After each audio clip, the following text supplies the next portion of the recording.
Kita kenapa yang tertarik dengan urusan sampah. Jadi tiang niki kelahiran kota Denpasar, itu sejak tahun 80 ada perubahan pola perilaku. Jadi yang mengubah itu sebenarnya tidak masyarakatnya, tetapi juga sistem dan pola yang diterapkan oleh pemerintahannya waktu itu. Maksudnya apa, Bu? Nah, kalau dulu kan kita sampah yang organik di rumah kan, kadang kita bakar, kadang kita pendam, kadang kita taruh di tebe. Di era 80-an itu sudah diajarkan kita di Denpasar itu kumpulkan sampah, taruh depan rumah, nanti akan diangkut oleh truk pengangkut sampah, lalu dibuang. Waktu itu tiang udah bertanya tuh dalam hati nih, kijen tuh nggak ngesampahe, kijen tuh nggak ngesampahe, kijen tuh nggak ngesampahe. Memang enak, rumah kita bersih, tapi kita harus mikirkan juga, dijen jangan lulu nenek. Apakah hari ini ada yang memikirkan sampah? Nah, ini sebenarnya pasti ada, karena setiap hari kita berhubungan dengan sampah. Pagi sampah, seperti saya sendiri misalnya pagi istri saya itu membuat sesuatu di dapur pasti ada sampahnya, lalu bagaimana membuangnya. Nah, biasanya dulu-dulu ini kita membuang sampah itu ya buang sampah lalu ditaruh di suatu tempat kemudian diangkut. Nah, seperti itu ternyata menimbulkan masalah bagi yang menyadarinya. Nah, bukti dari masalah ini sudah jelas sekali, misalnya kita pernah mengalami suatu bencana besar di mana sampah itu menutup sungai lalu meluap ke mana-mana. Di Singaraja aja, nggak usah di Denpasar. Singaraja kalau terjadi hujan besar, sampahnya itu meluber, diangkat oleh got-got itu, sungai-sungai yang di got itu meluber kemana-mana dan kita menjadi bingung. Saya sendiri misalnya di rumah saya, pagi-pagi kalau saya mau keluar rumah, ternyata ada sampah berterbangan ke rumah saya, sampah kresek. Tapi ya itulah masalahnya. Nah, dari sekian orang yang peduli pada sampah, salah satunya konsisten saya lihat terus-menerus adalah Ibu Putri Swastini Koster. Saya merasa beruntung bisa meminta tolong kepada Ibu untuk datang kemari berngomong-ngomong lah tentang sampah itu. Oke. Ya. Kita jumpa lagi pada podcast Clear. Kelarkan di apa deh? Kelarkan di Clear Bali.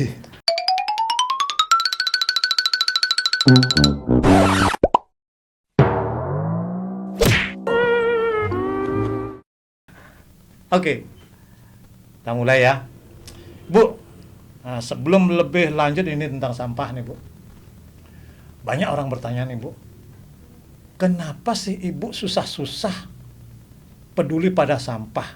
Sebagai seorang istri gubernur yang cukup tinggi, biasanya ini, atau istri pejabat manapun, biasanya tidak perlu peduli begitu karena dia cukup menikmati seremonial, selesai urusan. Tapi saya lihat Ibu terus-menerus peduli pada sampah, dan juga bukan hanya pada sampah, tapi juga pada yang lainnya. Nah, sekarang khusus kita bicara sampah nih, Bu. Apa sebenarnya, Bu? Apakah ini, maaf nih, Bu, ya, apakah ada agenda terselubung nih, Bu? Kenapa Ibu peduli banget dengan sampah itu, Bu? Gitu aja. Kalau orang bekerja ada agenda terselubung, tidak terselubung Pak Putu. Ini agendanya terang-terangan. Kalau yang terselubung yang lain maksudnya yang mana? Ini, Bu, ya. Ada nak orang nih, Bu. Bahasa Indonesia ada yang bilang, Bu, sing Ibu dot dari pejabat apa nenyanane ulusnya kena ulusnya Bu dot. Nah, itu, Bu. Itu ini omongan, Bu, sekalian dibantah nih, Bu, kalau memang tidak ada. Beda-beda orang, beda-beda karakternya ya. Yang tiang, yang memang dot orang. Tiang nak dot kalau di gubernur, tiang kalau megai kini-kini kan gitu. Sing perlu terselubung. Kalau memang mau Pak Putu, tiang niki kan dari tahun 99 itu KTA PDI Perjuangan. 99, Bu, ya? 99. Wih, lawas banget. Iya, mungkin di antara perempuan-perempuan kader partai PDI Perjuangan termasuk yang senior tiang. Tetapi coba lihat, tiang menjadi contoh nih. Suami ketua DPD, Gubernur Bali. Pernahkah saya beranjak dari rumah tangga tiang? Dan niki tiang ngambil pekerjaan niki kan karena ex officio. Tiang harus jadi ketua PKK, dados ketua TP Posyandu, ya tiang ambil pekerjaan. Kalau Pak Tu bilang tadi biasane, intinya biasane, tiang niki nak ten biasane gitu. Ya, jadi out of the box biasanya gerakan tiang ya biasanya menurut tiang. Jadi kalau orang silahkan saja, tetapi kalau tiang ada di satu tempat, di satu organisasi itu harus bergerak mencapai tujuannya. Kan ada visi misinya. PKK, Posyandu, gentan. Nah, kemudian tiang kan kelahiran Denpasar nih Pak tuh. Nah, lanjut ya kita kenapa yang tertarik dengan urusan sampah. Jadi tiang niki kelahiran Kota Denpasar, itu sejak tahun 80 ada perubahan pola perilaku. Jadi yang mengubah itu sebenarnya tidak masyarakatnya, tetapi juga sistem dan pola yang diterapkan oleh pemerintahannya waktu itu. Maksudnya apa, Bu? Nah, kalau dulu kan kita sampah yang organik di rumah kan, kadang kita bakar, kadang kita pendam, kadang kita taruh di tebe. Di era 80-an itu sudah diajarkan kita di Denpasar itu kumpulkan sampah, taruh depan rumah, nanti akan diangkut oleh truk pengangkut sampah, lalu dibuang. Waktu itu tiang udah bertanya tuh, dalam hati nih, kijen tuh nggak ngesampahin. Memang enak, rumah kita bersih. Tapi kita harus mikirkan juga, jangan lulu neniki. Ketika dia dipindah, pikiran tiang waktu nikah, sampah kalau dipindah, nggak diapa-apain, lama-lama dia akan jadi musibah. Tapi kalau sampah diolah, dia akan mendatangkan berkah. Paling tidak berkahnya adalah halaman yang bersih, lingkungan yang nyaman, yang sehat, dan juga tidak ada racun, tidak ada polusi yang menimpa kesehatan kita, kan Kenten? Akhirnya pertanyaan ini terjawab setelah suami tiang jadi gubernur. Disitulah meledak bom waktunya. Kenten. Jawabannya kemana? Ya karena Ternyata, suung kan ternyata di situ dikumpulkan. Itu adalah TPA regional, kata Perpres seperti itu.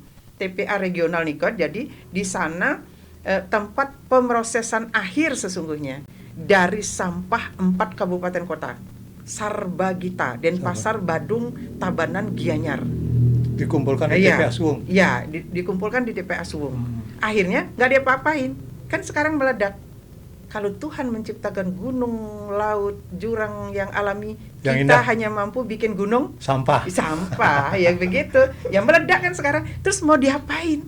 Ternyata ada yang bilang bikin listrik. Ternyata nggak boleh sampah yang bercampur, hanya yang anorganik. Nike di Suwung itu sudah tanah yang 32 hektar Nike Pak Putu.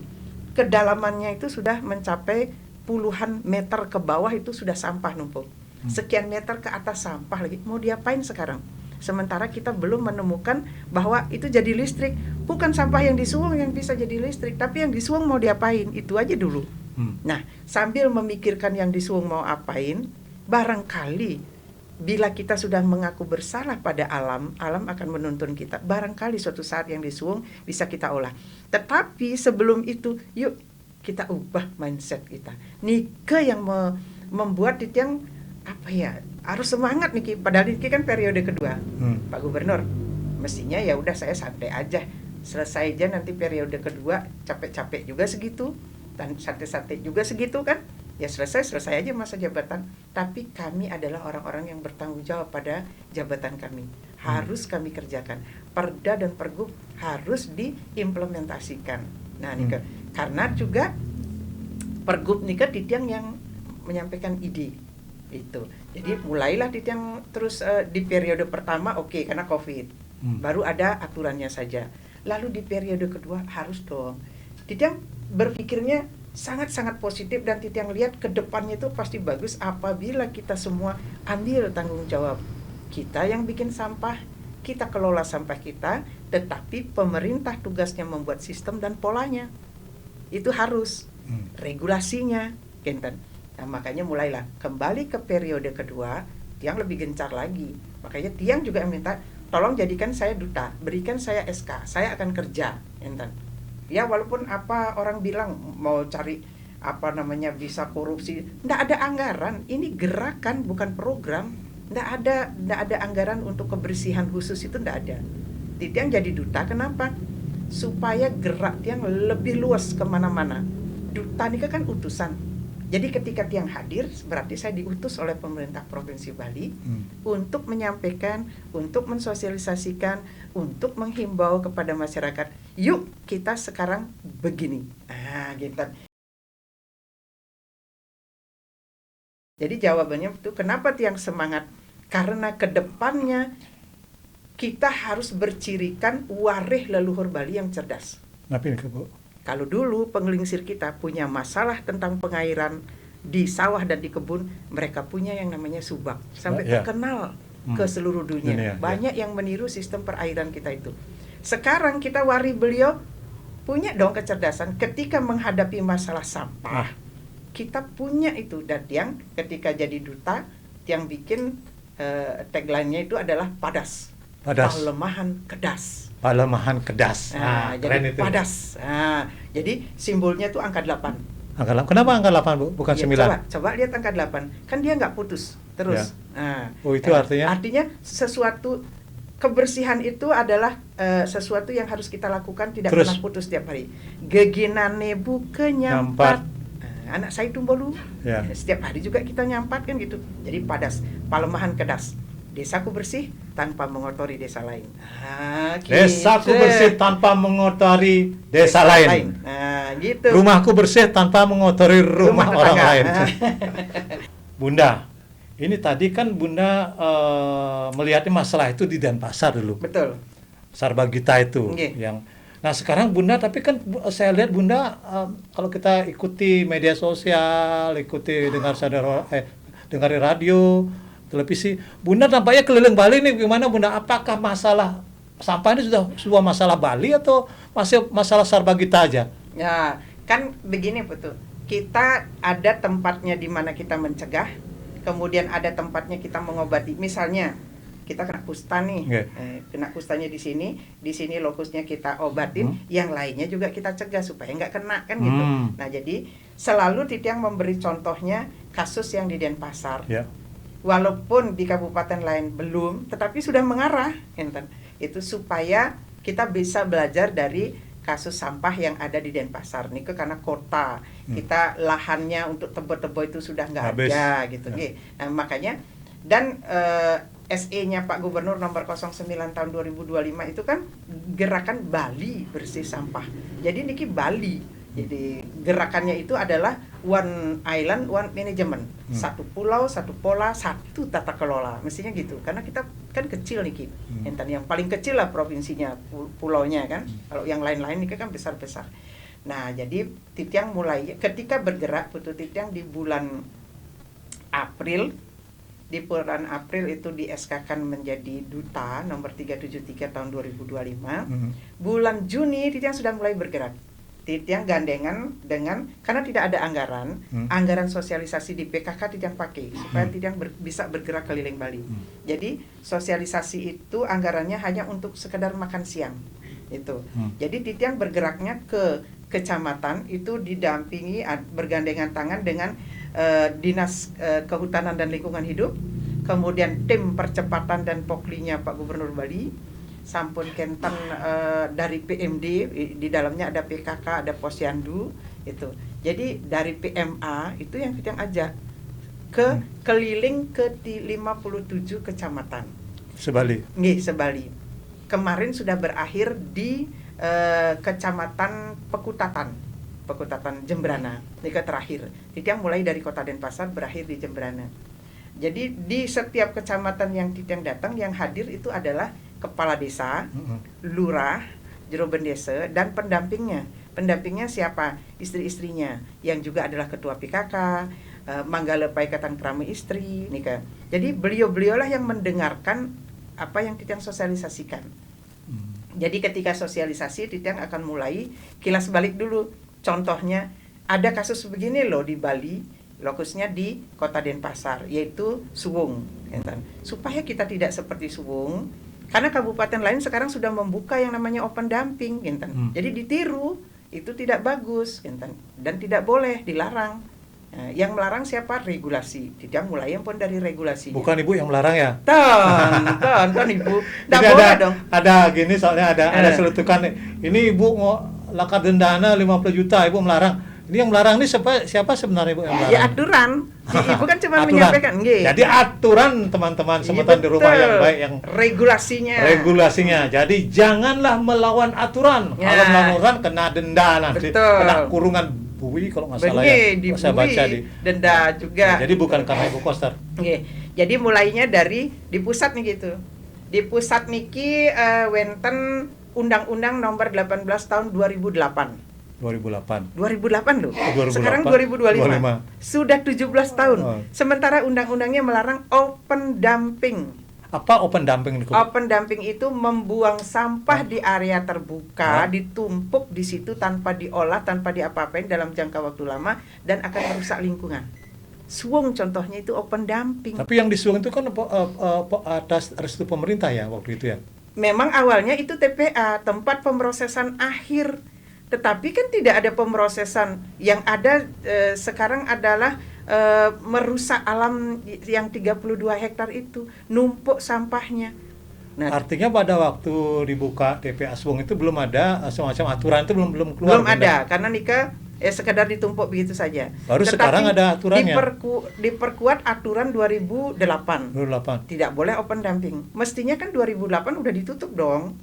Ya. Ini terus berjalan sampai kemudian ada lagi Perpres tahun 2011. Berarti ini kan nyambung dengan apa yang dikatakan oleh Bapak Gubernurnya, Iya. bahwa kepala dinasnya terkait hampir dipermasalahkan oleh pusat, kena hukuman gitu ya. Nggih, karena kan di situ open dumping. Tapi mungkin kasusnya karena apa ini kan belum jelas nih Kak. Ya. Jadi tapi tidak berlanjut.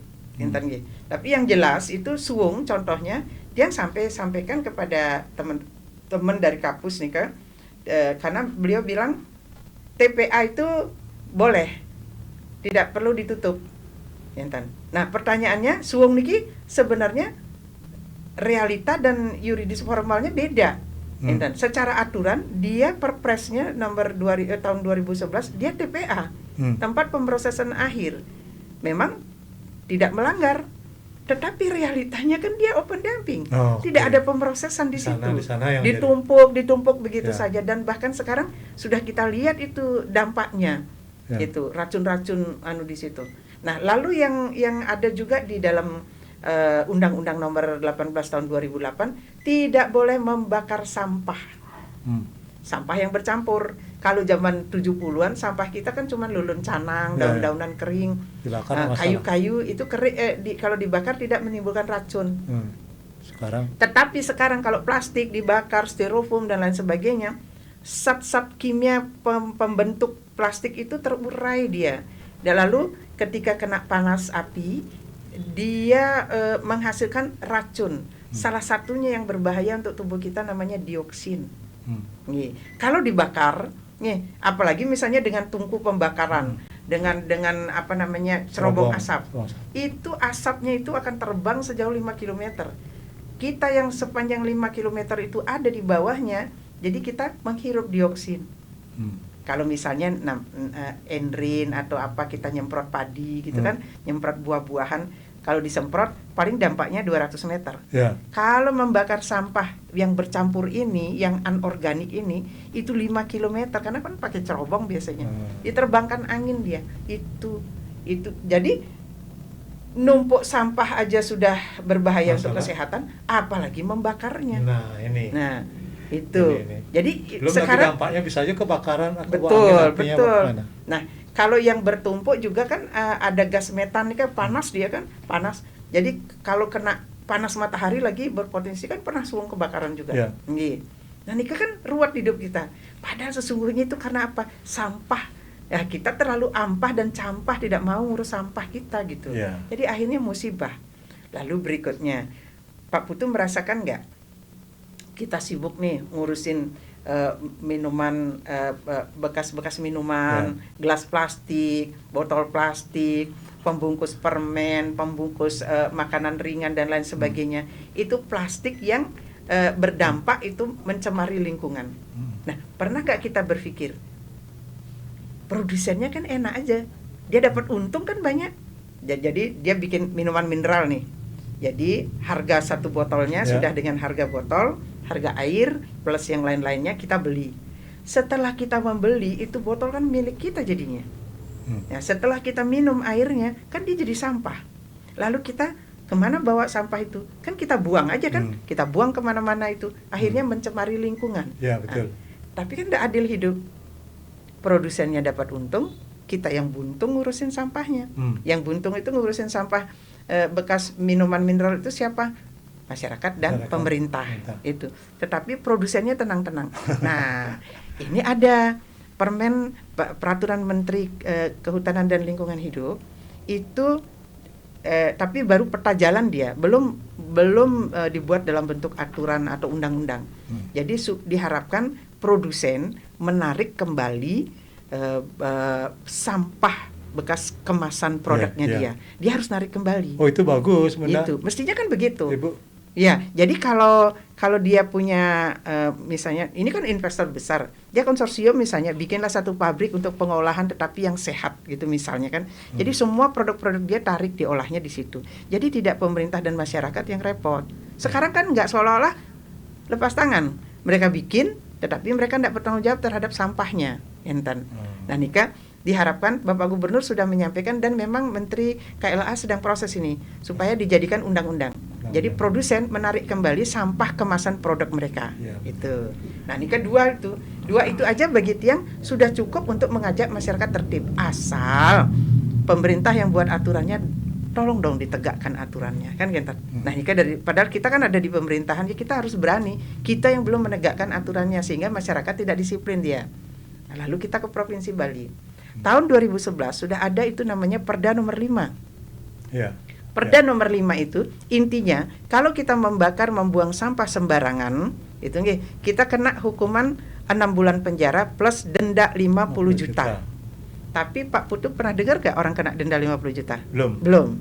Pernah dengar gak orang dihukum? Padahal kemarin nih ada kasus terang-terangan sudah divideokan mereka itu, ini cukup hanya dengan minta maaf. Itu banyak yang nanya, Bu. Kenapa dia buang sampah? Kok tidak ada hanya minta maaf saja? Kalau gitu kan saya ikut-ikutan juga buang sampah. Itu bagaimana itu? Ya, efek jerahnya harus ada. Bukan kita ingin ini menyakiti hati masyarakat kita, tidak. Tetapi ya begitulah hidup berbangsa bernegara ini ada aturan. Pemerintah tugasnya menegakkan aturan, masyarakat tugasnya disiplin mengikuti aturan, baru tertib kita gitu. Nah, sekarang enggak, cuma cukup ya saya minta maaf gitu kan. Gitu. Enggak, Anda kena ini gitu supaya yang lainnya nanti kapok loh. Kalau saya enggak mau kena denda 50 juta ya saya jangan buang sampah sembarangan gitu. Nah, kembali Titiang ke itu lupa tadi yang Undang-Undang Nomor 18 tahun 2008. Nah, di situ juga ada sanksi karena undang-undang ini Kim.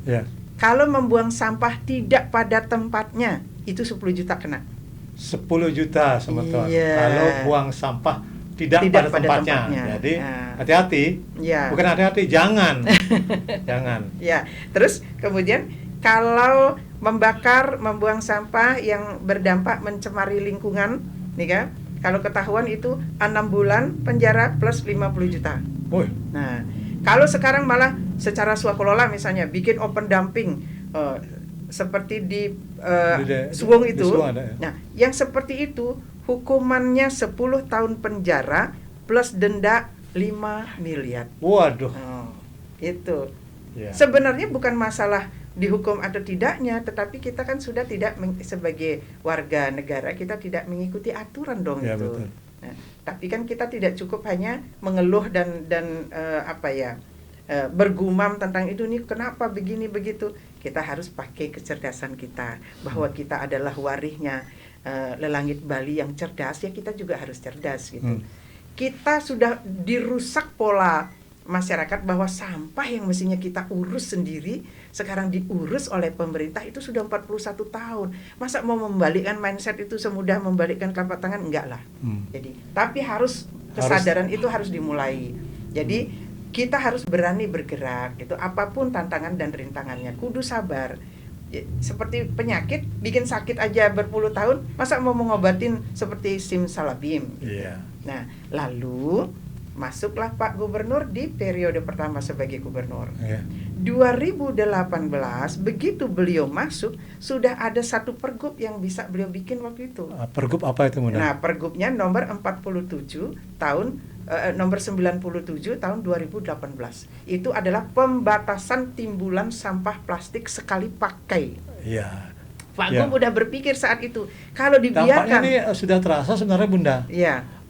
Kalau saya sendiri misalnya, bukan bilang kita ya, kalau belanja kemana pun nggak bisa, nggak ada tas kresek lagi, hanya ada tas bawa tas nggak gitu. Jadi biasakan bawa kita tas udah mulai dari rumah saya udah bawa tas yang bekas-bekas dulu itu. Ya nggak apa-apa, kalau tas yang bisa berkali-kali pakai.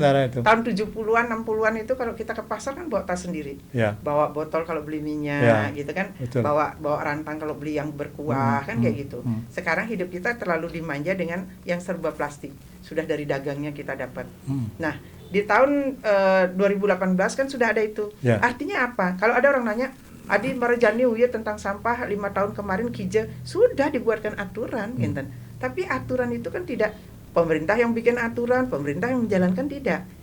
Tugas dan kewajiban pemerintah adalah membuat aturan untuk masyarakatnya, membuat pola masyarakat lah yang berpartisipasi aktif, ikut di dalamnya, kan begitu. Artinya antara pemerintah, kelompok masyarakat itu harus guyup, tidak bisa hanya satu doang gitu. Ya, sekarang kan kita diajarin bahwa sampah itu cukup dengan bayar 50.000 atau 100.000 sebulan, sampah Anda udah selesai. Itu sebenarnya pola memanjakan, tidak mendidik. Nah, kalau ibu sebagai seorang ibu ingin didik masyarakat kita. Yang memang harus diselesaikan oleh masyarakat, ya selesaikan saja. Yang harus diurus oleh pemerintah, uruslah dengan baik. Jangan yang mestinya diselesaikan oleh masyarakat, kita yang urus, nanti tidak tuntas kita ngurus, akhirnya balik lagi ke masyarakat. Masalahnya kan bolak-balik begitu dia. Nah, itu kan Pergub pembatasan timbulan sampah plastik sekali pakai. Yang tidak boleh sebenarnya di Bali sudah dilarang itu tas kresek. Tas kresek ya. Sedotan plastik, styrofoam. Kalau styrofoam mau berkurang. Contohnya, yang sering memakai styrofoam itu kan para seniman kita, bikin dekorasi dan lain sebagainya. Sekarang ketika styrofoam nggak boleh, patuh semuanya. Lalu beranjak berkreasi bikin dari bambu, anyaman janur, slepan, nih kan ya. Tetapi yang belum bisa move on itu pasar tradisional, gitu nggih. Dan kalau di Denpasar, ibu lihat, malah dia berpindah tempatnya. Oke, pasar tradisional mau berkurang pakai tas kresek, tapi tas kresek berpindah kemana? Untuk bungkus sampah. Iya kan? Lah, gimana ini gitu? Kan dia hanya pindah tempat. Sebenarnya kita kan ingin menolkan. Karena coba Pak Putu bayangkan nggak? Misalnya kita nih ibu-ibu, suami gajian tanggal 1, kita ke pasar tinggal bawa dompet. Kalau dulu kan bawa keranjang, bawa tas kan repot. Sekarang tinggal bawa dompet. Pulang-pulangnya bisa 15 tas kresek yang kita bawa ke rumah. Sekarang berapa jumlah tas kresek yang sudah menjadi sampah di Natah Bali ini? Coba kalau kita bentangin, udah nutup Pulau Bali, ya kan? Dan kalau sekian meter saja dari tanah, apa anak cucu kita bisa nanamnya ke depan? Itu tanah akan jadi kering. Itu dampaknya itu yang kita tidak pikirkan. Kita hanya memikirkan diri sendiri bahwa enteng hidup kita sekarang. Karena dengan plastik kita bisa kalau bawa yang air nggak bocor dia, kan begitu. Tas kresek memang solusi untuk memudahkan kita bekerja, tetapi tidak untuk kebersihan lingkungan. Karena dia susah hancurnya. Bahkan kita reinkarnasi 2 kali dia belum hancur barangkali gitu kan. Iya. Jadi itu yang kita pikirkan. Emang benar ya, dulu kita dengar cerita bahwa manusia itu akan dikubur oleh kecerdasannya sendiri. Nah, sekarang kita pintar kan, bikin ini, bikin itu, tetapi tidak bisa mengurai. Kalau zaman dulu kita pintar, ada dukun yang bisa nyakitin, ngasih racun, dia punya penawarnya, orang jadi sehat lagi. Nah, sekarang kita bisa bikin plastik, tidak bisa mengurai plastik itu ke zat pembentuknya. Sementara kalau Tuhan menciptakan manusia, Panca Maha Buddha, kan bisa diurai lagi. Yang air kembali ke air, yang tanah kembali ke tanah, gitu kan, yang api kembali ke api. Itulah ternyata kita tidak boleh memade-made. Ciptaan manusia itu mengubur dirinya sendiri. Manusia yang tersulit dileburin lah. Sampah plastik.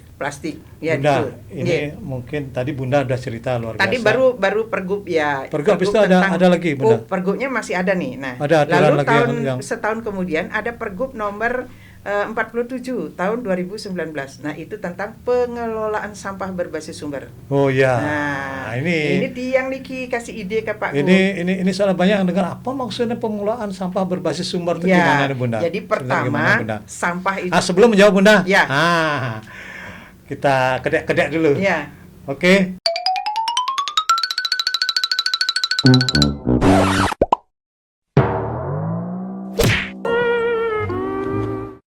Bunda, tadi kan Bunda ada pergub tentang pengelolaan sampah berbasis sumber. Nah, ini kira-kira apa maksudnya, Bunda? Apa maksudnya? Ini kan sepertinya baru nih, Bunda. Ya, sebenarnya nggak baru, Pak Tuh. Itu sudah tahun 2019. Itu pergub nomor 47 tahun 2019. Namanya pengelolaan sampah berbasis sumber.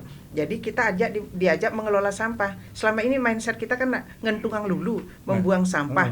Sekarang mengelola sampah berbasis sumber. Jadi Pergub ini mengajak masyarakat mengubah mindsetnya, tidak lagi membuang sampah, tidak lagi ngentungang lulu, tapi mengelola. Berbasis sumbernya di mana? Paling luas lokusnya di desa. Karena waktu nikah kan ibu yang ngasih ide ke bapak, yang pikir niki satu pulau, satu pola, satu tata kelola. Kalau desa kita bersih, Bali pasti bersih. Kalau desa kita bersih, Bali pasti bersih. Ya betul. Ini mulailah dari desa kan begitu. Dari desa. Nah jadi berbasis sumbernya di mana? Di desa. Jadi bersihkanlah desa kita. Yang menghasilkan sampah di desa siapa? Ada rumah tangga, ada sekolah, ada pura, ada pasar tradisional, ada warung, ada restoran, ada mall, ada hotel dan lain sebagainya. Itu kalau di kota-kota besar. Sekarang bahkan di kabupaten lain kan juga udah ke pelosok-pelosok udah ada hotel, restoran gitu kan. Nah, modern. Jadi di situ semua menghasilkan sampah. Di sanalah memulainya, di desa. Jadi lalu adalah keputusan gubernur setelah 2019, belum juga kita sambil sosialisasi, ada keputusan gubernur nomor 381 tahun 2021. Itu tentang pedoman pengelolaan sampah berbasis sumber. Di dalam pedoman itu jelas disebutkan bahwa kepala desa, jero desa, Pak Lurah itu adalah komandannya, garda terdepannya untuk ngurus kebersihan lingkungan di desanya masing-masing. Jadi Bapak Kepala Desa tidak bisa berkelit, suka tidak suka, mau tidak mau harus mengkomandoi kebersihan dengan membuat pola dan sistem. Karena itu berarti beliau ikut aturan yang namanya Keputusan Gubernur nomor 381 2021. Lalu berikutnya Pak Gubernur juga itu udah di launching di Desa Taro nih Kang. Nah, lalu berikutnya Pak Gubernur bikin instruksi gubernur nomor 8324 tahun 2021. Instruksinya kepada Bupati Wali Kota agar memfasilitasi, menyiapkan infrastrukturnya, sarana prasarananya, mendorong, mendukung, mempercepat terwujudnya Pergub nomor 47 tahun 2021 di desa wilayah beliau. Itu. Jadi ini kan untuk Bupati Wali Kota. Lalu jeda Pak Koster 2 tahun kan? Nah, begitu kembali 2025, Perda dan Pergub nggak jalan. Sampah tetap. Jadi sebenarnya nggak boleh open dumping dari tahun 2008, Suwung masih tetap buang sampah ke situ. Kan itu. Nah, begitu kembali 2025, ternyata gerakan dari Kementerian Lingkungan Hidup, Kehutanan itu gercep di pusat. Jadi beliau mulai melihat nih, lalu beliau mulai menegur provinsi-provinsi yang masih melakukan praktek open dumping, termasuk Provinsi Bali. Jadi Suwung yang dikelola oleh UPT dari Kementerian Lingkungan dari Dinas Lingkungan Hidupnya provinsi itu dapat teguran. Dan gubernur janji akhir Desember, akhir 2025 Suwung sebagai open dumping akan ditutup. Wah. Itu. Berarti akhir ini udah bulan Desember besok. Nah, kemarin ribut-ribut kan baru uji coba. Suwung tidak menerima sampah organik. Itu. Karena Titiang berharap organiknya diselesaikan di sumber. Nah, jadi itu. Jadi lalu keluarlah surat edaran gubernur nomor 09 tahun 2025, Gerakan Bali Bersih Sampah. Nah, di situ kita mulainya. Titiang minta, Pak Gub, tolong SK-kan saya untuk jadi duta, sehingga Titiang lebih lincah gerakan Titiang, karena duta itu utusan. Begitu diutus oleh provinsi, ke sana ke sini bisa. Kalau PKK kan masih ada organisasinya. Tapi kalau utusan, Titiang bisa one man show gitu. Tapi perlu didukung juga oleh pemerintah. Jadi Titiang pangtan naik tandro, Bu Koster dari apa nih? Ujang konyang urus lebih gubernur dari gubernur. Nah, supaya tidak begitu. Titiang bisa jawab, saya jalankan tugas sebagai duta sampah, mensosialisasikan, menginformasikan, menghimbau, itu boleh Nah, lalu sebagai duta sampah, apa yang Titiang sampaikan? Pertama ya itu Pak Putu, selalu Titiang bilang nih regulasinya. Kedepannya kita akan merubah mindset, mengubah mindset, harus kita ubah. Mindset kita itu adalah dari membuang sampah menjadi mengelola sampah. Kalau pola koordinasi kan jelas nih Ki, dari gubernur kepada jajarannya OPD diperintahkan, kemudian ke Bupati Wali Kota, Bupati Wali Kota ke Kepala Desa, OPD berkoordinasi, OPD ini turun ke bidang masing-masing, misalnya mall, perindustrian perdagangan mendampingi, tetapi koordinasi dengan kepala desa setempat. Jadi kepala desa yang harus membuat pola dan sistemnya. Nah, lalu pola dan sistemnya apa yang Titiang tawarkan? Jadi ke depannya, karena ini hasil dari turun juga Pak Putu. Itu yang melihat di Bakti Srage, di Pakse Bali, yang melihat di Punggul, yang melihat di Cemenggon, bagaimana kepala-kepala desa yang kreatif itu membuat sistem dan aturan agar desa mereka bersih. Ya, jadi di Punggul Titiang belajar, Desa Punggul mengajarkan kepada kita semua bahwa sampah dapur selesaikan di dapur. Mereka punya tong edan, ini kan tong komposter. Ya, jadi di Cemenggon Titiang belajar bahwa sampah halaman rumah itu harus diolah sendiri, itu jangan keluar. Nah, Titiang sebagai duta sampah menyampaikan saran kepada Bapak kepala desa ketika Titiang sosialisasi, Pak harus punya polanya. Polanya adalah di desa Bapak itu yang organik diselesaikan di sumbernya. Sumbernya dapur, selesaikan di dapur dengan tong komposter. Sumbernya di halaman, selesaikan di halaman dengan tebe atau juga tebe modern. Itu dikompos itu semuanya. Jadi yang organik dia akan kembali ke alam menjadi pupuk untuk menyuburkan tanah. Kan sayang terbuang-buang. Kalau ini dibuang, itu dia membusuk dan mencemari lingkungan. Dan apalagi kemudian dia bereaksi dengan yang anorganik itu.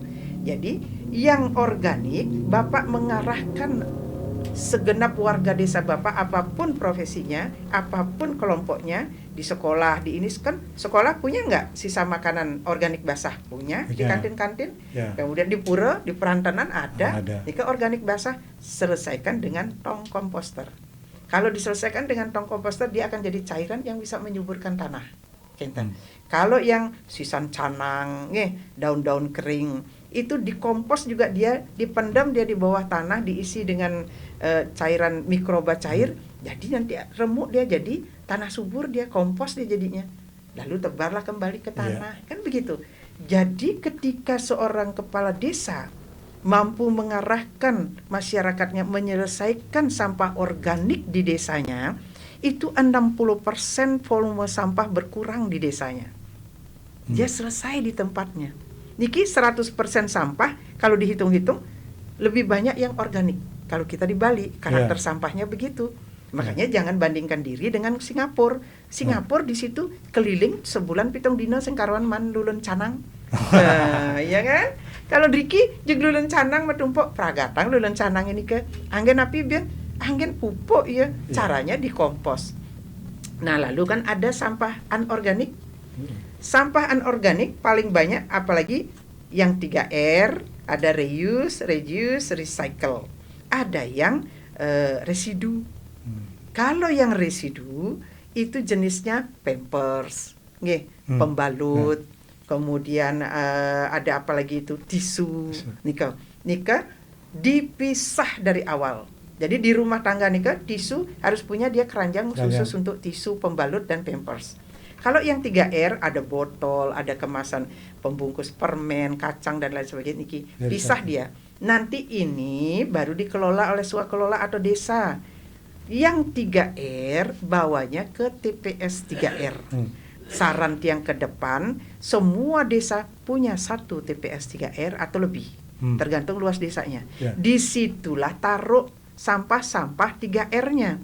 Tetapi syaratnya ketika masyarakat membawa sampah 3R-nya untuk ditaruh di itu, bersihin dulu. Enggak masih yang masih sisa minumannya. Enggak, bersihin, keringin dia. Taruh di situ. Yang di 3R nanti bisa dilingkan dengan yang mencari sampah jenis itu, misalnya bank sampah. Bank sampah itu kan didanai oleh CSR dari pabrik-pabriknya. Misalnya seperti Unilever, dia ngambil apa aja, botol mineral dan lain sebagainya. Di TPS 3R akan terjadi transaksional. Kita tidak mengajarkan masyarakat menukar sampahnya dengan duit. Dia akan banyak-banyak bikin sampah. Tetapi kalau dia menyetorkan sampah ke TPS 3R, dia harus ngeluarin duit supaya dia berkurang bikin sampah. TPS 3R lah yang melingkan sampah itu dengan yang membutuhkan. Di sini bisa transaksi. Misalnya dia mau beli sampah, silakan aja di situ. Lalu yang residu bawa TPST. Itu nanti ini yang perlu dikaji, diteliti, diusahakan oleh pemerintah supaya bisa mengenyahkan yang residu. Karena sangat berhati-hati. Sekarang kan ribut orang banyak niki Bali diserbu oleh pedagang semacam tungku yang membakar sampah. Hati-hati, itu pembakaran sampah. Walau alat yang insinerator sekalipun, itu pertama itu ada izin registrasinya alat itu, izin operasionalnya, kemudian ada semacam tes tes kelayakannya, kemudian dites lab lagi apakah dia menghasilkan dioksin atau tidak, kemudian setiap reguler setiap 3 bulan sekali dicek itu uapnya. Itu sulit, tetapi harus kita lakukan. Jadi nikah tugas pemerintah. Jadi tugas masyarakat, tidak usah pikirkan apa yang menjadi tugas pemerintah, tapi pikirkan dan lakukan apa yang menjadi tugasnya masyarakat. Kita berbagi nih, Karena sejak 41 tahun yang lalu kita sudah dilatih untuk kumpulkan sampah depan rumah, diangkut, dibuang. Akhirnya dibuangnya ke tempat yang ilegal. Itu open dumping ilegal, nggak boleh itu. Suwung itu sekarang coba pertanyaannya, dia TPA apa dia open dumping? Kan saru niki. Karena dia ada perpresnya, dia TPA. Tapi realitanya di situ ditumpuk aja nggak diapa-apain. Kalau di TPA tempat pemrosesan akhir diproses dong. Nah sekarang kan ada wacana Pak Putu, bahwa sampah itu bisa jadi listrik. Nah niki hati-hati juga kita. Menurut pada tuh. Makanya emang negara mana bener? Kalau memang satu negara itu bisa menghasilkan listrik untuk negerinya lewat sampah, pasti sampah kita di Indonesia akan dibeli, gitu loh. Iya kan? Bukan kita penghasil sampah terbanyak, tapi realitanya mereka kan pembangkit listriknya ada tenaga angin, ada tenaga surya, ada tenaga apa gitu kan? Itu belum ada tenaga sampah, gitu loh. Pembangkit listrik. Bunda, ini tadi kan saya dengar tentang bulan Desember ini TPA Suwung akan ditutup gitu. Nah, apakah kemudian juga TPA yang ada di seluruh kabupaten juga bernasib demikian? Betul, karena itu kan melanggar. Bukan, kalau TPA tidak. Kalau TPA ya. Tapi kalau open dumping harus ditutup. Tapi kalau TPA pertanyaannya, TPA yang sekarang sudahkah memenuhi kriteria dia adalah tempat TPA, tempat pemrosesan akhir. Diproses jadi apa gitu. Kalau cuma tumpuk begitu aja open dumping dia. Saya kira banyak yang open dumping. Akhirnya dilema kita niki ada sih di daerah mana itu di Buleleng apa yang katanya karena ilegal, ada swakelola dia buka karena dia punya tanah lalu dia tumpuk aja di situ tanpa dia tahu aturan yang berlaku, akhirnya kan melanggar Rika. Akhirnya berdampak ditutup. Nah nikilah yang harus dipikirkan bersama oleh pemerintah. Jadi masyarakat akan nurut. Yang penting sudah jelas saja. Pemerintah itu dari mana? Ya dari desa, kabupaten, provinsi. Jadi masing-masing punya tupoksi, punya tanggung jawab. Tapi kalau misalnya kita gercep dari provinsi, tapi begitu sampai di kabupaten mandek, nggak jalan. Apalagi dari kabupaten mandek di gercep dari desanya mandek, Pak Kepala Desanya nggak ngapa-ngapain, ya diam akhirnya kita kan begitu. Nah, Bunda ini kalau saya perhatikan ini untuk sementara ini kalau gerakan cepat tentang penanganan sampah ini dari provinsi itu sudah ada peraturan, ada juga Ibu sebagai duta sampah. Ini tapi untuk yang di kabupaten-kabupaten ini kayaknya gimana Bunda? Ya mesti lihat juga. Desa-desa yang seperti Bunda kan sudah 57 kecamatan. Dari hasil tukar pendapat dari sosialisasi itu, apakah mereka memang betul-betul sudah paham dengan peraturan ini atau masih bagaimana? Adakah dari mereka itu sudah ada yang punya konsep? Kalau yang tadi itu di beberapa desa yang Ibu tadi sampaikan, desa Cemengon, desa Punggul dan sebagainya itu kan itu sudah oke. Tapi desa-desa yang lainnya ini seperti gimana Bunda? Nah jadi Ibu kembali ke tugas Ibu. Tugas Ibu kan sosialisasi. Jadi tanggung jawabnya belum sampai ke action mereka. Jadi tugas Ibu adalah menyampaikan itu dulu, seberapa mereka memahami. Jadi begitu ada sosialisasi dari Ibu, mestinya kan beliau-beliau itu sudah mendengar, tidak perlu nunggu lagi, Ibu akan sosialisasikan lagi. Gercep kita, cari, keluarkan ide-ide bernas kita, inovasi kita, kreativitas kita. Lalu caranya sekarang kan ada Mbah Google. gitu loh. Bagaimana pemecahan masalah di mana gitu. Cari situ sehingga punya, loh saya sudah punya sistem. Jadi tugas ibu sebagai duta misalnya. Di kabupaten itu ada duta, ibu duta di provinsi. Oh, kabupaten ada? Oh iya, itu mestinya Bapak Bupati bikinkan SK istrinya. Beliaulah yang duta pengelolaan sampah kabupaten atau kota. Ya. Itu. Jadi istri-istrinya. Lalu di kecamatan istrinya Pak Camat tuh duta. Ya. Ya, di desa istrinya kepala desa, lurah dan juru desa itu duta. Jadi tugasnya duta adalah mensosialisasikan, mengajak, menghimbau masyarakat. Yuk kita lakukan apa yang menjadi tujuan kita bersama. Tidak hanya tujuan pemerintah, tetapi juga untuk kenyamanan masyarakat. Bahwa kita bersih urusan sampah, kan begitu. Nah, dia bergerak. Ibu sudah bergerak ke 57 kecamatan karena wilayahnya Bali. Yang kabupaten mestinya berapa ada kecamatannya bergerak lagi. Itu. Lalu yang di kecamatan itu bergeraknya di desa, di wilayah kecamatannya.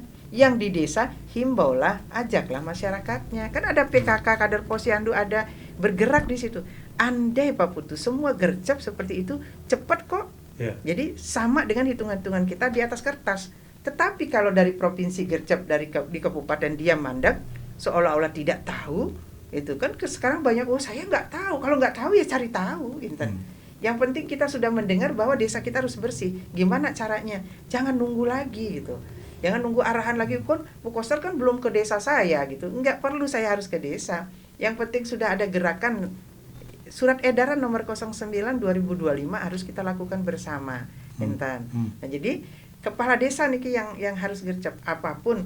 Nah, sekarang Titiang misalnya kasih tahu Pak, sudah ada di Cemenggon. Sana aja studi bandingnya ke Cemenggon. Tidak perlu kita jauh-jauh sampai ke Singapura gitu loh. Karena Singapura tuh beda. Makanya sering karakternya beda. Ya, Pak Putu sering kan yang begini kan. Udah nggak usah ribut-ribut lagi duta sampah, tuh aja tiru aja Singapura loh. Kalau mau niru Singapura, Anda sebagai masyarakat tiru juga kedisiplinan masyarakat Singapura gitu dong. Iya kan? Jangan kita yang disuruh niru, mereka diam. Nah, Niki yang Ibu bilang belum berubah mindset masyarakat. Nah, membuat masyarakat bermindset membuang sampah aja 41 tahun, untuk mengubahnya menjadi mengelola sampah itu lebih sulit. Tetapi kudu sabar kita. Jadi merusak pikiran kita aja 41 tahun, masa menyehatkan kembali seperti membalikkan telapak tangan, enggak lah. Jadi ibu sabar, ibu lakukan tugas ibu, Intan. Jadi ketika ibu duta ya mensosialisasikan gitu. Bu, ini sampah saya gini, tolong diurus loh. Di situ kan ada duta. Ibu bilang begitu. Jadi Bapak di desa mana ada duta di situ, ada kepala desanya. Bapak di kabupaten mana ada dutanya juga di situ. Tidak ujung-ujung Bapak bisa langsung ke provinsi. Nanti saya yang berkoordinasi dengan yang di kabupaten, kan begitu. Terstruktur kerja kita gitu loh. Semeton. Semakin menarik cerita ini sebenarnya. Sebab apa? Sampah itu terus terang saya juga pusing otak saya dengan sampah. Gimana caranya? Karena ternyata kita baru menyadari sampah itu bermasalah karena kita biasa selama 40 tahun Bunda membuang sampah seperti itu. Loh, ada yang ngangkut enak dimanjakan, lalu menggunakan belanja tas kresek, lalu tinggal habis itu kita buang seperti biasa. Sekarang masalahnya itu menjadi masalah karena sampah menumpuk di mana-mana, menimbulkan bencana banjir dan juga bau, penyakit dan sebagainya. Nah, sekarang ada yang menarik ini, mungkin beberapa tahun ini mungkin semua orang udah tahu nih Bunda tentang solusi nyambung dengan ide Bunda tentang pengelolaan sampah berbasis sumber, yaitu ada yang tebu modern di desa Cemengon itu. Nah, kira-kira bagaimana Bunda? Apakah apa sih sebenarnya tebu modern? Gimana sebenarnya Bunda? Jadi, sebab ini ada dua lagi pertanyaan Bunda. Dikit yang mulai kecap-kecap dikit nih. Ada soal tebu modern, ada juga saya dengar dari kepala desa mengatakan untuk buat itu kan perlu biaya, masyarakat tidak punya, jadi sabarlah tunggu dulu. Nah, ini nih Bunda, bisa enggak kira-kira itu gimana jawabannya terhadap dua hal itu Bunda? Nah, artinya kan tadi yang solusi yang Ibu tawarkan Nika untuk kepala desa, dia bikin pola kan. Jadi solusinya mengatasi permasalahan sampah di desanya, wajib kepala desa bikin pola. Polanya adalah selesaikan organik oleh pembuat sampah itu, selesaikan yang anorganik oleh Pemerintah, aparat desa, aparat pemerintah desa. desa atau swakelola. Ya. Jadi yang organik, Yang itu organik? selesaikan kembali di sumbernya. Yang di dapur selesai di dapur, di halaman rumah selesai halaman rumah, dan itu tanggung jawab urusan mereka sendiri. Caranya gimana, Bunda? Ya kan, kalau yang di itu sudah dengan tong komposter. Tong komposter. Ya, itu masuk, kemudian diisi mikroba cair, nanti dia membusuk, nanti dia keluar cairan, itu bisa untuk nyuburkan tanah. Tong komposter. Sekarang banyak ditawarkan di pasar-pasar, bahkan di Shopee, di e-marketplace itu harganya berkisar dari 100.000, 300.000, 700.000, bahkan ada yang ratusan juta. Itu untuk yang skala besar, untuk hotel misalnya. Yang tebu modern itu gimana? Nah, kalau tebu modern itu untuk organik kering. Misalnya sampah canang. Sebenarnya yang basah itu yang di dapur juga bisa masuk tebu modern. Tebu modern itu diadaptasi dari tebe tuh, Pak Putu. Jadi kan kita punya tebe dulu halaman belakang. Tebe tempat buang-buang dulu, buang-buang Betul, apa saja. bahkan kita buang hajat aja di situ. Nah, gitu kan, sebelum punya WC gitu kan. Ini kameramannya ada nih buang tebu. Belum, anak-anak belum lahir waktu itu. Nah, jadi ketika tebo sudah kita tidak punya, jadi itu diadaptasi yang modern. Kalau dulu tebo itu adalah kebun, ada pohon-pohon. Yang organiknya kita taruh aja di sekitar itu, dia akan menghumus. Nah, sekarang karena tidak punya kebun, dia cukup. Kan ada yang alasan, bagaimana saya punya tebo modern sementara saya tidak punya halaman? Hello, hanya perlu diameter cuma 1 meter kok gitu. Misalnya Pak Putu bisa di sini bikinin lubang yang diameternya 1 meter. Nanti bikin kedalaman 2 meter. Disitulah masukkan mikroba cair untuk kalau enggak air atau enggak kotoran sapi misalnya membusuk dia, terus dia tutup. Tidak ngabisin lahan. Itu maksudnya tebe modern. Jadi diadaptasi dari tebe untuk menghumuskan sampah organik kering gitu. Nah, jadi sekarang pemikirannya Pak Kepala Desa memang tidak menyalahkan, karena beliau selalu ketika ada gerakan, ketika ada program pasti menggunakan anggaran dana desa. Nah, itu ada aturannya. Ya, jadi kan sudah Ibu sampaikan, biarkan beliau yang mengelola gitu loh. Ketika masyarakat yang mengelola, kita tidak perlu membantu, tidak perlu memikirkan anggaran. Anggaran dipikirkan oleh masing-masing keluarga itu yang memikirkan. Nah, jadi contohnya Niki, kita di samping mengubah mindset masyarakat, kita juga mengedukasi, mendidik mereka untuk mandiri. Pertanyaannya, ada sampah buana alit dari tubuh kita, ya kan? Buang air kecil, buang air besar itu sampah. Pernah nggak kita minta tolong sama pemerintah untuk kita bikinin septic tank? Enggak kan? Nggak pernah. Ya, sekarang begitu juga. Ajarkan masyarakat bahwa septic tank, tebu modern adalah tanggung jawab masing-masing untuk mengolah sampah di rumahnya. Kalau dia diolah kan jadi berkah, dia jadi pupuk, halaman kita akan subur, begitu. Jadi ajarkan itu begitu. Ngapain mikirin bahwa tebu modern harus ada anggaran dananya dan anggarannya dari mana, untuk siapa? Nggak perlu. Masyarakat tuh bikin sendiri, bikin lubang gitu loh. Sebenarnya kan nggak menghabiskan biaya. Tetapi kalau yang di Cemenggon memang diperindah dia, itu namanya inovasi. Jadi lubangnya itu supaya bermanfaat diisilah buis ke atas, lalu ditutup dengan beton. Mereka duduk-duduk di sekitar itu, jadilah dia meja. Karena nikah kan organik. Jadi organik pun mengeluarkan bau, dia cuman bau apek aja, tapi sebenarnya nggak enak juga kita duduknya nongkrongnya di tempat sampah kan gitu. Tetapi kalau yang lebih ini bikin lubang aja, tapi karena dia 2 meter supaya nggak berbahaya punya anak kecil, ya tutup lubangnya itu aja, nggak ngabisin duit gitu loh. Nah, kenapa mereka berpikir danar? Karena tidak semua kepala desa paham betul tebu modern itu seperti apa, enten. Lalu ada juga niki kasusnya Ring Tabanan, memang gercep tapi salah arah. Mereka bikin tebu modern di ranah publik, di tempat jogging track gitu kan, di lapangan. Mereka bikin tebu modern, cong-congnya 2 meter ke bawah, terus gaenangnya meja negak setiap orang lewat bawa botol minuman kan dimasukin ke situ. Padahal tebu modern itu khusus untuk organik dan masuk wilayah yang private, tidak di ranah publik. Itu di ranah domestik. di dalam rumah, maksudnya di halaman rumah, di halaman sekolah. Jadi ada yang bertanggung jawab ngurusnya, enten loh. Itu karena dia nanti menghumus, bisa kita panen tanah humus gitu. Nah sekarang kalau di ranah publik, orang masukin botol, kan capek kita lagi menggalinya ke bawah itu, ngangkut ke atas gitu kan. Itu memang bukan untuk yang anorganik. Nah Nika makanya harus pahami dulu gitu. Nah, ketika Pak Kepala Desa bisa mengarahkan masyarakatnya bahwa tebo modern, komposter itu tanggung jawab mereka sendiri. Jadi tinggal urus ini di TPS 3R dan TPST yang 3R dan yang residu. Jadi perlahan kita, tak bisa ujuk-ujuk. Tetapi kalau semua mau mengerjakan dalam waktu yang bersamaan, selesai urusan organik, sehingga kita lebih santai urusan yang anorganik. Tapi ketika Tiang tanya, beliau pasti bilang, Bu, Tiang sudah mengikuti programnya Pak Gubernur, kita sudah melaksanakan TPS 3R. Pancingannya Ibu, pertanyaannya, Pak, hari napi ngangkut sampah nih. Nggih Bu, kalau sampah organik yang angkut hari. Begitu beliau bilang sampah organik, beliau masih angkut, itu belum PSBS. Belum. Karena kalau PSBS selesai di sumbernya. PSBS tapi Bu? Pengelolaan sampah berbasis sumber. Belum dia PSBS. Nih kepancingannya gitu. Selama beliau masih bilang ngangkut sampah organik masyarakatnya, gitu kan? Ini masih ngurus organik, belum berbasis sumber. Kalau berbasis sumber, sumbernya di dapur, selesai di dapur. Sumbernya di halaman, selesai di halaman. Itu urusan siapa yang bikin sampah. Tapi yang anorganik masih diurus oleh pemerintah, karena itu terkait dengan yang sampah-sampah yang 3R, yang kalau dibakar dan kalau dibuang sembarangan akan menimbulkan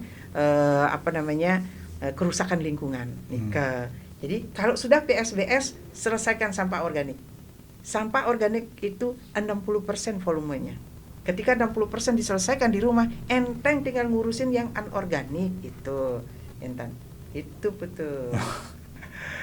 Semeton, sudah banyak hal yang sudah dilakukan oleh pemerintah Provinsi Bali, juga telah membuat sejumlah peraturan-peraturan dari Perda, Pergub, bahkan undang-undang pun sudah mengatur bagaimana mengelola sampah yang baik, benar, dan sehat. Namun kenyataannya sampai sekarang ya memang sudah berkurang, saya akui sudah berkurang, artinya kesadaran. Contoh saya sendiri kan sudah buat tebo modern, artinya sebagian sampah itu sudah saya tangani di rumah saya. Mungkin banyak juga yang sudah membuat. Artinya tetapi masih juga ada masalah-masalah sampah ini, nampaknya diperlukan suatu kesabaran. Seperti dikatakan oleh Ibu tadi tentang, karena sudah 40 tahun kita biasa bermanja-manja dengan sampah.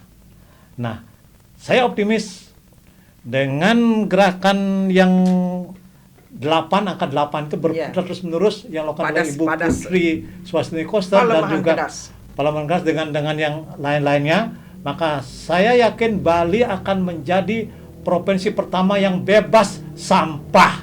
Ya, saya optimis. Nah, tapi jangan sekedar optimis. Setiap orang harus bergerak, Bunda. Ya. Setiap orang, setiap rumah tangga harus bergerak. Mari kita jadikan Bali bebas sampah. Apa tadi Ibu ada kalimat pendek yang bagus? Desaku bersih. Desaku bersih tidak tanpa mengotori desa lain. Desaku bersih tanpa mengotori desa lain. Sampah dibuang sembarangan jadi masalah. Ya. Sampah dikelola jadi berkah. Sukses.